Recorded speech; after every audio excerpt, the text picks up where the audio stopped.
In today's video, I am going to teach you how to arrange charts on Pepperstone. Start by making sure you are already logged in to your Pepperstone Trader platform.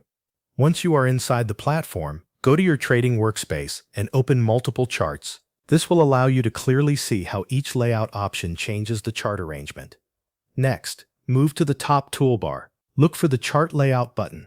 This is the icon located beside the New Order button. Click on that button to open the Chart Layout menu. Give it a moment to appear on your screen. When the menu opens, you will see several layout options available. These include multi-chart mode, single chart mode, free chart mode, and floating chart mode. Each one gives you a different way to organize your charts inside the workspace. Now click on the layout you want to use. As soon as you select it, the platform will automatically rearrange your open charts. Wait a moment for the new arrangement to load fully so you can see how the charts are displayed. If you want to compare different views, you can go back to the same chart layout menu and switch between the available modes. Try multi-chart mode if you want to see several charts at once in the same workspace.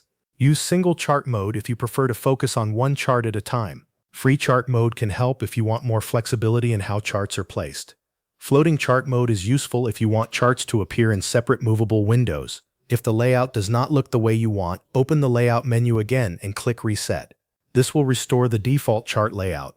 After that, you can return to the layout menu and choose your preferred option again. Once you have selected the arrangement you want, take a quick look over your workspace and verify that all charts are displayed in the chosen layout mode. This final check helps make sure your charts are organized the way you need before continuing with your trading analysis. Thanks for watching. That covers everything you need to know.